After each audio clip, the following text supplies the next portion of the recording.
मैंने एक चाकू से उस पुराने कार्प मछली का पेट चीर दिया जो 100 साल से नदी की तह में सो रही थी, और उसके अंदर से एक मोती जैसी नीली गेंद बाहर निकल आई जो बर्फ की तरह ठंडी थी। मैंने उसे एक पानी के टैंक में रखने की कोशिश की।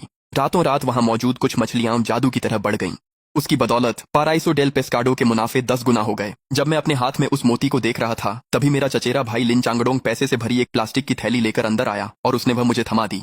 मैंने हाथ नहीं बढ़ाया। मैंने अपने कपड़ों से धूल झाड़ी और हैरानी से कहा, 30,000? चांगडोंग, कहीं तुमने गलती तो नहीं कर दी? हमने तो तय किया था कि पाराइसो डेल पेस्काडो के मुनाफे को बराबर बराबर बांटेंगे। इन 3 सालों में मैंने तालाब के पास ही जीवन बिताया है। दिन में मैं मछली पकाता था और रात में मछलियों को चारा डालता था।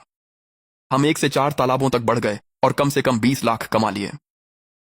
उसका चेहरा बदल गया। उसने थैली काउंटर पर फेंक दी और चिल्लाया, और इन 20 लाख का तुमसे क्या लेना देना? मछलियां मेरी हैं और तालाब भी मेरे ही हैं। तुम तो बस रसोई में 4 मछलियां पकाते हो, मेरे खाने पर पलते हो, मेरे घर में रहते हो और ऊपर से शिकायत भी करते हो जब मैं कहता हूं कि रात में चारा डालो। अगर मैं तुम्हें 3 साल के लिए 30,000 देता हूं तो वो भी सिर्फ इसलिए क्योंकि हम परिवार हैं। जाओ बाहर और पूछो कौन सा रसोइया बिना ज्यादा मेहनत किए इतना कमा लेता है।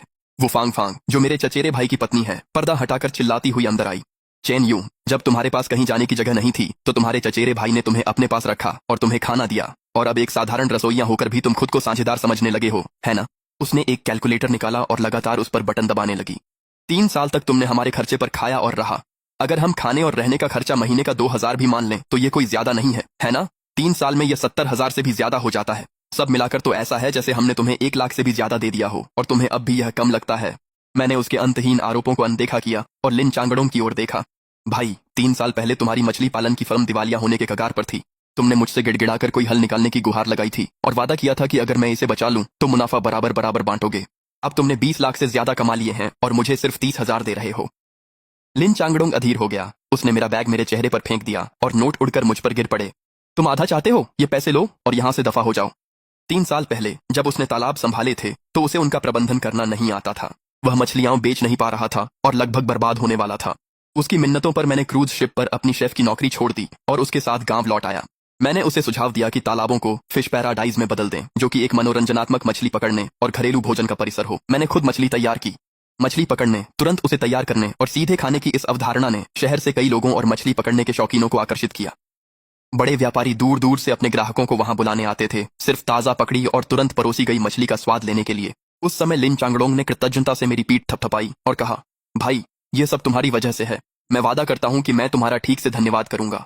उस समय का उसका ईमानदार चेहरा आज के लालची और स्वार्थी चेहरे के साथ मिल गया। मैंने मुट्ठियां भींच लीं, जमीन से पैसे उठाए और फिर से जेब में डाल दिए। ठीक है, तो ये पैसा हमारे रिश्ते का अंत तय कर दे।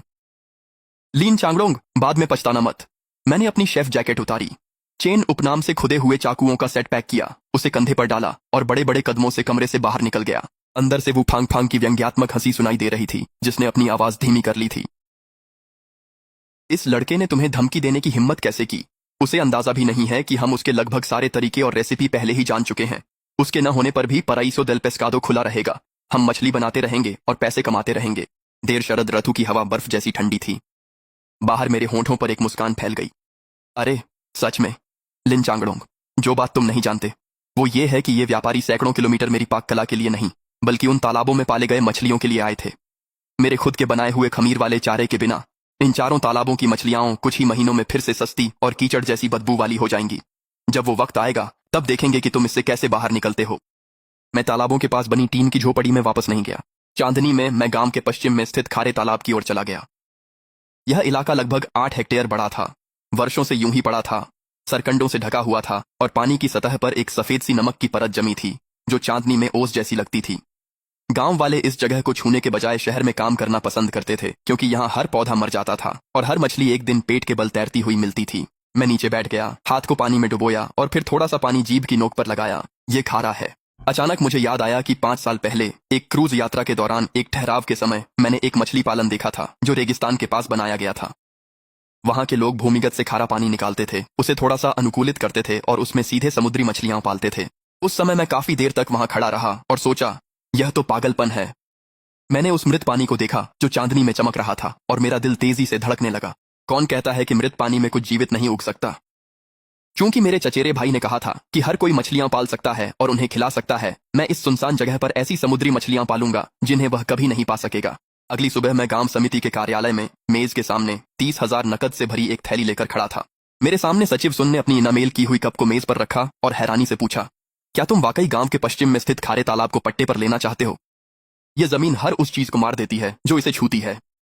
मैंने उसकी हैरानी को नजरअंदाज किया और अपनी 30,000 की बचत वाली काली थैली पुराने डेस्क पर रख दी। यह बंजर जमीन जिसे सबने तिरस्कृत किया था, मेरा तुरुप का पत्ता बनने वाली थी सब कुछ बदलने के लिए। मरा हुआ पानी भी सही हाथों में जीवन पा सकता है।